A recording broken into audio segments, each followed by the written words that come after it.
Hi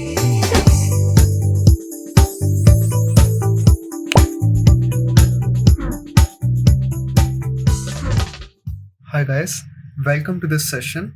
So today we are starting Python course, and we are going to use Colab for whole Python course.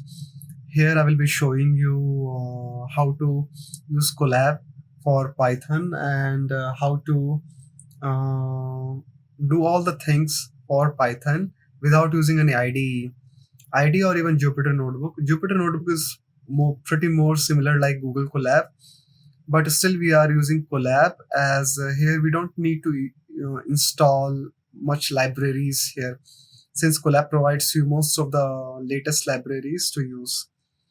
But I will discuss how you can install it in Jupyter Notebook. Besides that, Colab is much more easier to use, and since this Python course is a part of the whole data science course in which you will learn machine learning and even deep learning, and for long term, Colab is more useful than Jupyter Notebook. That's why we are using Jupyter Notebook.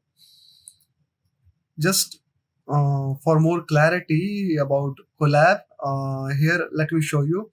For example, while watching this video, when you are typing code here, and let's say you would like to save your file in the Google Colab, what you can do is you can simply click on File and click on Save. It will save a copy in your drive, by the way. Okay, but there's another option also here, save a copy in drive. So you can simply click on here, save a copy in drive, and you can check in your drive that your file is saved. And next time you can simply go on to your drive, double click on that file, and it will open automatically in the Colab. There again, once it's open in the Colab, you can work in it, and then you can simply click on file and then save. Else, other than if this seems complicated to you, you can simply save and then download in IPYNB format, and then make a folder on drive and upload there. This is another way to do it, and that's it about this option. And here you have another, again, multiple options here. You can check it once. One more thing, like this option you can see here, file section. We will use this when we will go on uh, pandas library in Python. There you can just upload any data set here. You can upload any data set here to use. This is the way to to upload file here. So, and here you see this plus code option. This is to add cell for running to write any code, and this is to write any text. The way I have written text here, this is text cell. So these are some common things in Google Colab. These are some common things in Google Colab, and here you have this share option also. You can share this notebook directly. So just since you are a beginner here, just click on things even if you don't know, and see what's going on, how it works, just to get a hands-on on Colab. Next thing is, let's see why we are learning Python. Why not any other language for data science? Because data science has many diversified topics in it, like statistics, domain knowledge, machine learning, deep learning, even analytics tools, a lot of things. So to not make it complicated and easy to use, Python language is more preferred. Besides that, it's not complicated. Why? And you can see that many people are coming into data science from non-IT background even. For example, even myself, I was a yoga therapist and then I came into data science.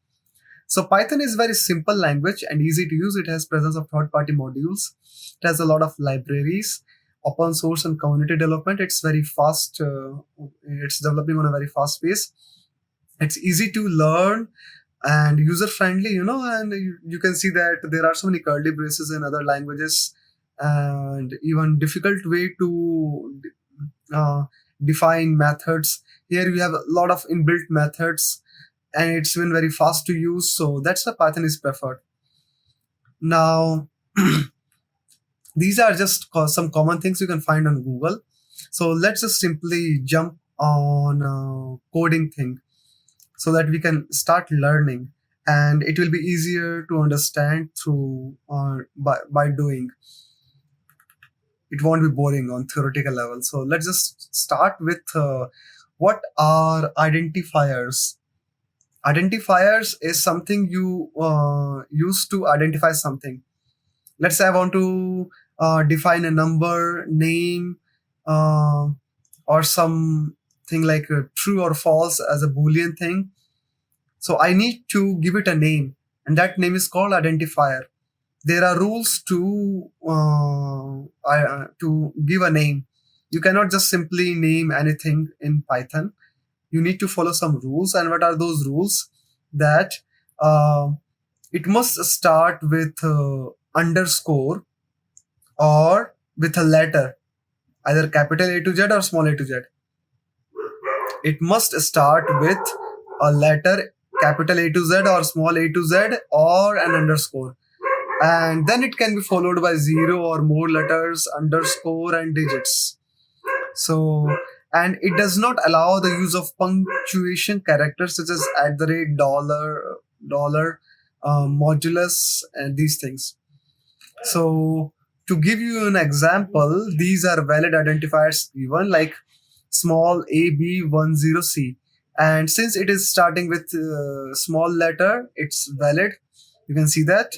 It's starting with small letter and then with underscore, it's still valid. Only underscore, yet is still valid. Underscore ABC, it's valid. But here you can see that when it's not starting with any letter or underscore, it's not valid with a number this, like this, even this. This for loop, it can be valid, but problem is it's a reserved keywords. So reserved keyword is an interesting thing in Python. What are reserved keywords? So before going for reserved keyword, let me show you the a basic of coding in Python. Like in any language, we usually print something when we start it. So let's just do that. Usually we start with print hello world. So if I print this, you can see that it prints hello world. So this is like your first program we see in any programming language. Now let me show you, like, if you would like to check if the identifier you decided, for example, let's say I said ABC equal to 19, and I wanna make sure the variable I defined ABC here, if it's valid or not. And I can simply call this print, I can simply call print in double quote my variable name ABC dot is identifier. It's like I'm asking, is it an identifier or not? And if I run this, it will say true. Yes, it's an identifier. It means it's a valid identifier. True means it's a valid identifier. Now, if I say this variable name, double 99A, if it's an identifier or not, then again I need to first let's say I define it. I mean, you don't need to define it actually, but let's just say I copy this code and I run this here, and I ask him that is it a valid identifier or not? And we know that it's not a valid identifier. It's double 99A. I mean, single 99A. It's not a valid identifier, so it says false. It's not a valid identifier. Now, similarly for underscore, you can check it. For you check it. Now, it says for is true. Why? Because logically it's true, but as I said, it's a reserved keyword. Let me show you what are reserved keywords. Reserved words are defined with predefined meaning and syntax in the language. Means it is reserved for Python. Like Python has taken some words for its own use, and it asks you to not use it. It's used for programming instructions, so that's why we say it reserved words. Now, what are reserved words in Python? It's and, except, lambda, with, as, finally, non-local, and up to this try. like now Now let's come to this link. You can just check on Google w3school.com/python/python reference keyword.asp. You can simply call reserved keywords in Python, and you will get this link within second 2 3 options. And it has all these keywords, reserved keywords, and it has the description of it. So what and is used in Python for logical operator, as is used to create an alias, assert for debugging, break to break out for loop. So these are reserved keywords, and it has a special meaning. It has a special usage here. So you may use it for a moment, and it may even work it out, but it's not suggested, and as it creates confusion. So please don't use reserved keywords. Leave it. There are another way to confirm about keyword. Now, before doing that, I would like to show you. Sometimes we use inbuilt libraries, and for that we import modules. For example, here I wanna check about the keyword list, reserved keyword list in Python. So I can import keyword. I can import keyword using import, and I can say keyword.kw list, and it will give me a list. List means with this square bracket. Anything in a square bracket is a list. I mean, anything defined as square bracket, it means it's a list of something. So it is a list of reserved keywords, and you can see that all those keywords we saw here, all these keywords we saw here, and even here, this is output in a list here. So that's what it does. It's not necessary. My main point of showing you about this import thing is like main point of showing import thing is like sometimes you use import to import inbuilt libraries. For example, let's say I want to use some methods of maths. So I will call math library import math, and I can say math dot. If I say dot, it will give all the methods given in math. So for example, let's say I want to check floor of 5.6 number. So it will give me 5. So any method I would like to access from math, I will always have to say math dot, let's say I say ceiling of 5.6 number. So you can see that it gives me 6. Floor gives me number lowest to 5.6, and it gives me higher than 5.6, nearest point. So every time I need to do it like this, you can see. Now let's say I would like to directly say floor of 6.7. Will it work? No, it will not work. It will throw error. Why? It will say name floor is not defined. So what you can do to avoid this situation? To avoid this situation, you can import floor from math. Right now I have imported math directly, and then from math I'm calling floor method. Now you can simply say from math import floor, and then it will work. Now floor is defined, now it will work. So there are different ways of importing, as you have seen here. You can simply call import any library, or you can import something from the library by using the keyword from. And this import from is a reserved keyword, as we have seen. You can see import here, reserved keyword, and you can see from here, reserved keyword. So that's how this importing module works. That's how reserved keyword concept works. When you define any variable name, you need to be careful of choosing correct variable names. Now let's check what is called comment in Python. Sometimes I would like to write something about this code. Something I would like to write about this code. How can I do that? How can I do that? Let's say I am saying floor of 8.9. and it gives me 8. For example, let's say you check here, uh, let's say you don't know what floor in Python, what it does, and you check that floor method in Python returns the floor. It rounds a number down to the nearest integer. Rounds a number down to the nearest integer. Let's say you don't know what floor, and you would like to write this about this, and then you try to write, and then you said you would like to write here, but you can see that it gives me this line here, and if you run the cell again, it will throw error, invalid syntax.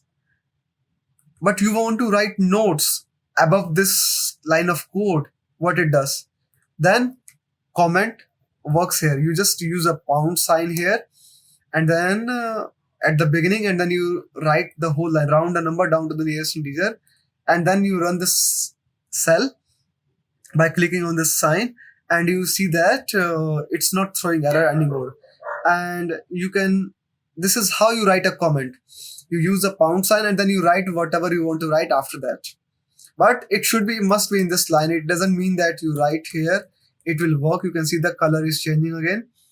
Then again, if you want to write again here, you need to use pound sign again, and then you write anything here.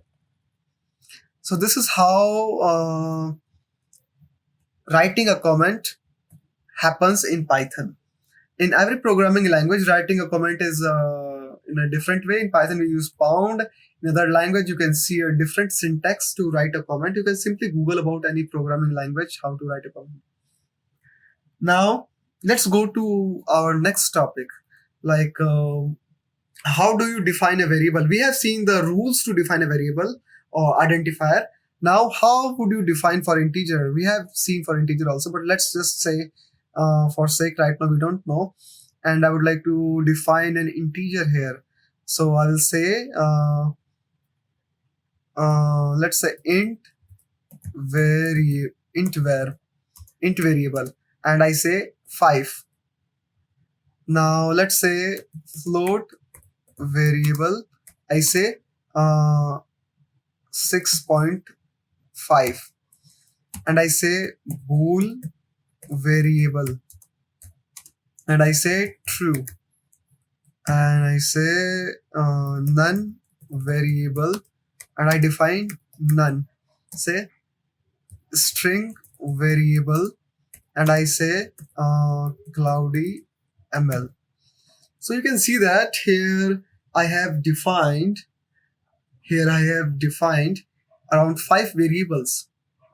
One is integer variable, one is float variable, one is boolean variable, one is none variable. None is also a variable in a way that I don't know what it is. I just don't know what it is, String variable is in double quote, or you can also write it in a single quote, CloudyML. That will also work. Or you can simply say it in triple quote also. Sorry.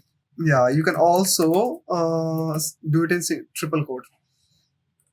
These two methods will also work.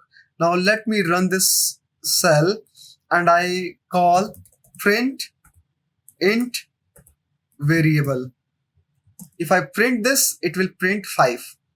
Now, if you print another line by saying that what is a type? Type is a method to check the type of any variable. And if you do it, you can see that it will print 5, and then it will print class int. It is saying that it is of integer type. Now you can do the same for all variables.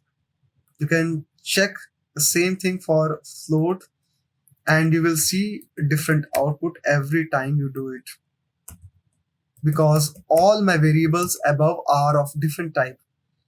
It's class float, it will say class bool, it will say class none, it will, let's check about none also, I'm not sure about it. This is about class string. So let's just check it for here, bool, and then none also.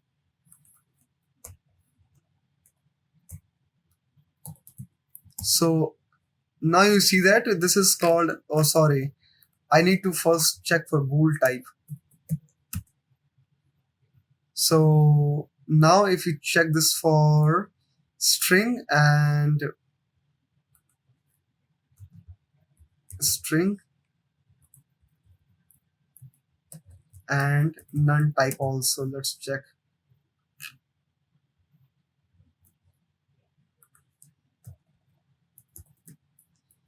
Now you can see that I have printed about my all five variables, and for each variable the type is different: int, float, bool, string, none type. So we have seen like how to define a variable and different data types: integer, float, boolean, none, string. So let's check about some applications here. Like there are some basic arithmetic operations in Python. Since we have just printed hello world and seen how to import modules and methods in Python. I mean, we have just seen a glimpse of it, and we have just defined some variables with different data types.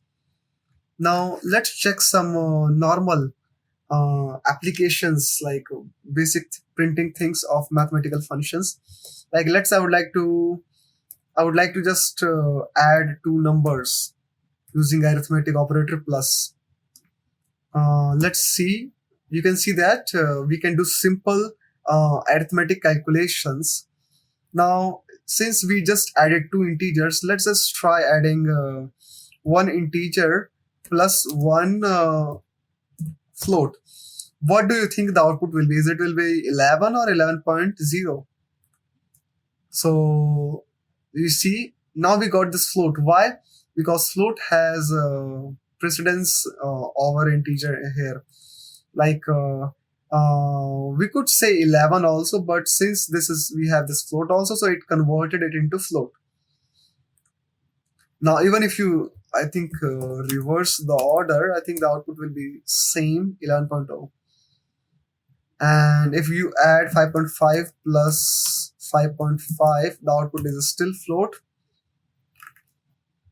Now this is how. Now let's check 5 minus 6 subtraction. So it's simply working like this.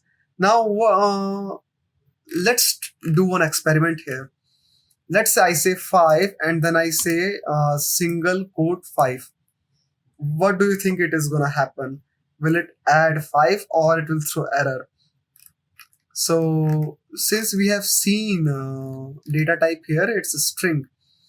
So it should throw error because it's different data type. So you can see that it says unsupported operand type here. It cannot add integer and string together. But if you, how you can make it work? You can make it work. You can try to convert string into integer. Now this should work because it tried to convert it, and since 5 is a number, although it's in string format, it converted it into integer and it worked. You can also do the similar, but saying that float and then say 5. I think it should work. Let's see. Yeah, it worked. So you can see that you can do convert the data type. You can typecast you can typecast some variables into different data type, but it should be only where it's possible. Otherwise it will throw error.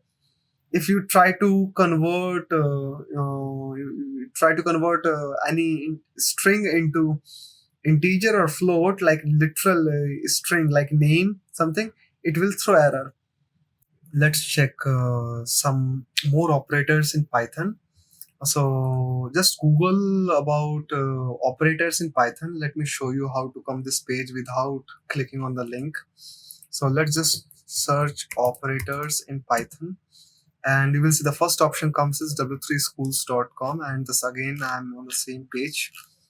So there are a lot of operators in Python like arithmetic operators, assignment operators, comparison, logical identity. We don't need to know all of it, but I'm going to discuss some of it. We have seen already plus, minus operators, multiplication. So we just know about these basic operators. Let's just check some more important like modulus, exponential, floor, division. So let me show you. If you simply first, let's say I would like to know 2 to the power 3. So you use double asterisk like this, and if you click here, you can just let's just wait more. Let me just write more print here. First is about exponential. Let's say I would like to know floor division.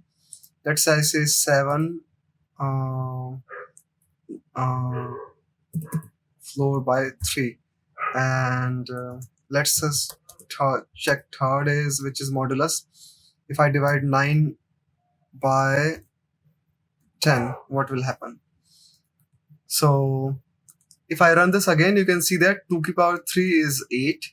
And if I divide 7 by 3, normally if I divide 7 by 3, it will come 2 point something, but it's floor, so it will come 2 only.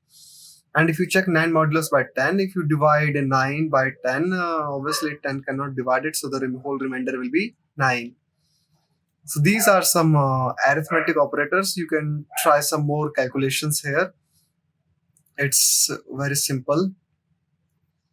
Now, these are arithmetic operators. We have seen almost all arithmetic operators. There's nothing special about it. If you say MS multiplication, let's just say 2 multiply 2. So you can see 2 into multiply 2 is 4. So arithmetic operators are very easy to use. You will use it very less, by the way, but you should know all of this, and you should also know the precedence of it. Precedence is just check the rule board mass at mass rule. Since these are very handy things, you can even Google, so don't worry about it. Now let's just check Python assignment operator. These are some important operators in programming. These things are used a lot. Like in the beginning, plus equal to is hard to understand, but with practice you understand what it is. Let me show you this by example, how these things happen. So let's just say I define a variable x equal to 5. Right now, if I print x, it will be 5. It will be 5. Now let's say I set x equal to x plus 5, which is equivalent to x plus equal to 5. So x equal to x plus 5 and x plus equal to 5 is similar. Now if I print x again, let's just check what it is. Now you can see that it's 10 now. Now what if I say x equal to x minus 5 again, and again if I print x, but let's just say x equal to x minus 5 is equal to x minus equal to 5. So you can see x equal to x plus 5 is equal to x plus equal to 5, and x equal to x minus 5 equal to x minus equal to 5. And if I print again, it's 5 again. I can do another operation here. X multiply, or x equal to x multiply 5, and which is hopefully equal to x multiply equal to 5. And if I print x,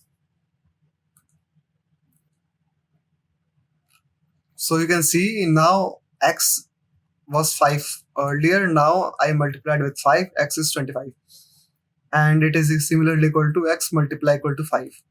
So this is how assignment operator works.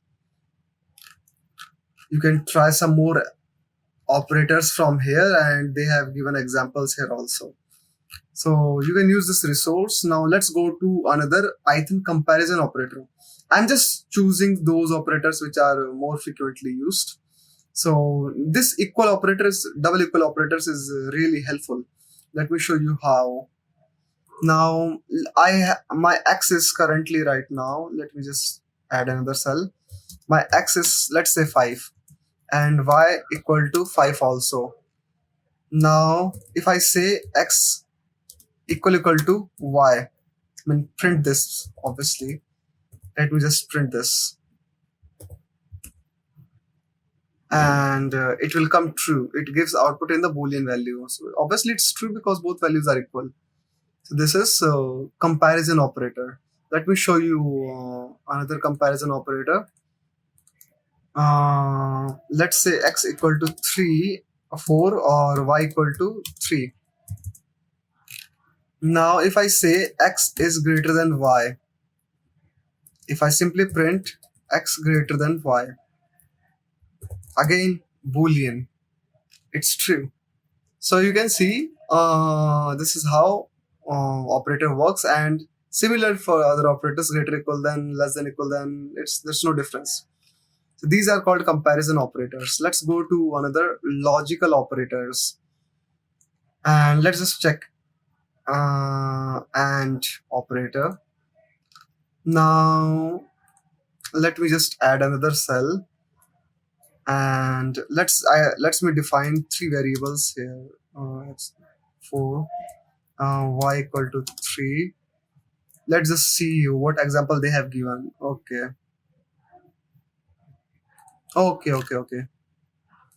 Now let's just say I wanna print, I wanna check condition x.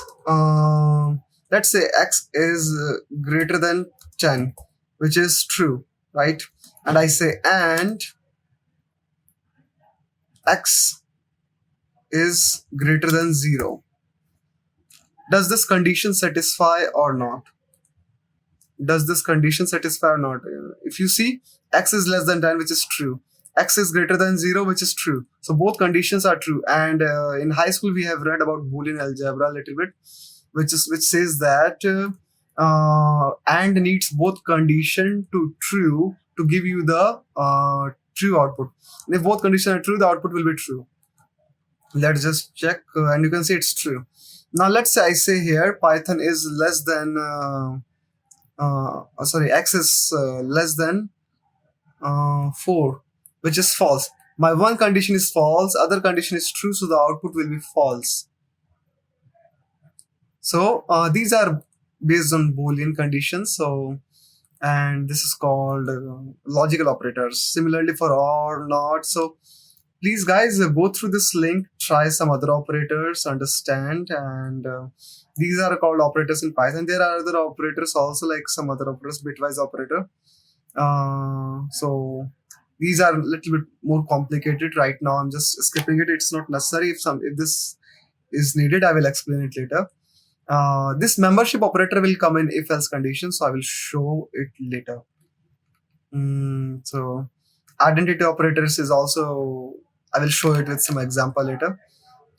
So we have seen most of the operators, and this is right now it's not needed, so it's okay. We can skip this for now.